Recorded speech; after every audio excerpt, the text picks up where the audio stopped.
যে তিনটি কারণে রিজিকের বরকত উঠে যাচ্ছে, এখনই আমাদেরকে সাবধান হতে হবে এবং আমাদেরকে জানতে হবে সেই তিনটি কারণ কি। আমি আজকে আপনাদের সামনে সে কথাগুলি তুলে ধরব।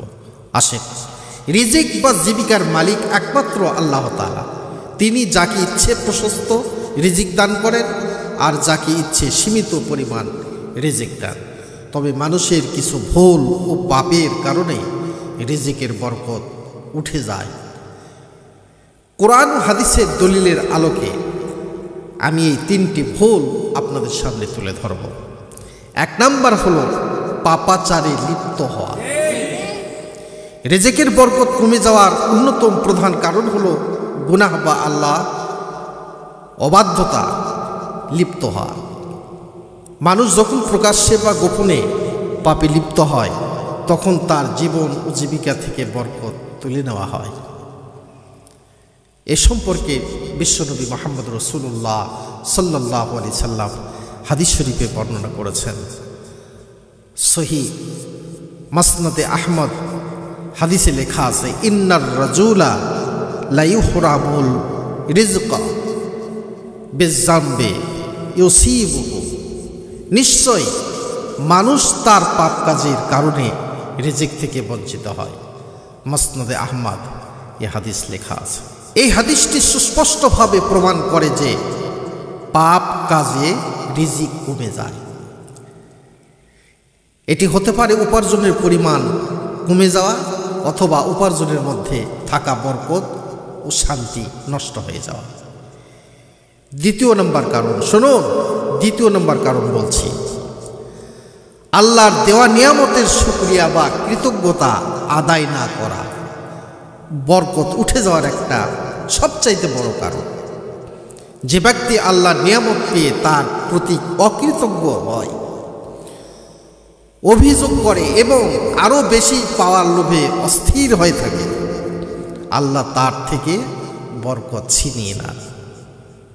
আল্লাহ পাক কোরআন কারীমের মধ্যে সে কথা বলছেন, লা ইন শাকারতুম লা আযীদান্নাকুম ওয়া লা ইন কাফারতুম ইন্না আযাবি লাশাদীদ।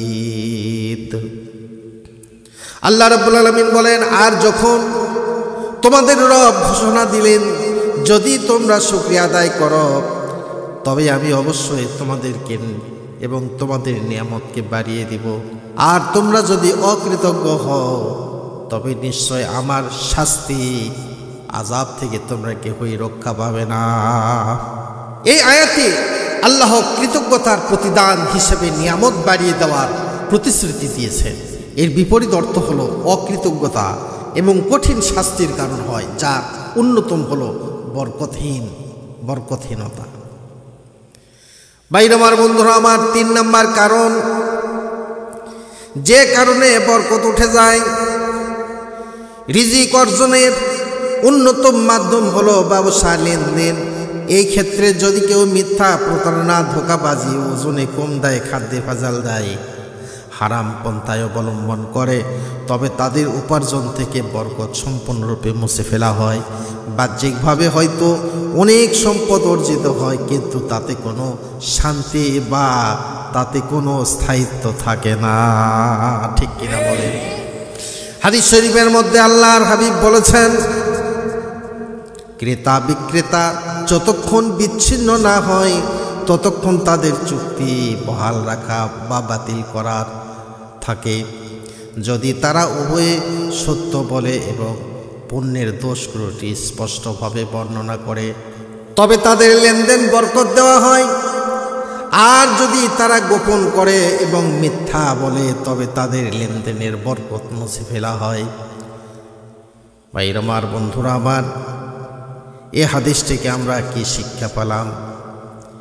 এই হাদিসে রাসূলুল্লাহ সাল্লাল্লাহু আলাইহি সাল্লাম সততার পুরস্কার হিসাবে বরকত এবং মিথ্যা প্রতারণার শাস্তি হিসাবে বরকত মুছে যাওয়ার কথা স্পষ্টভাবে বলেছেন।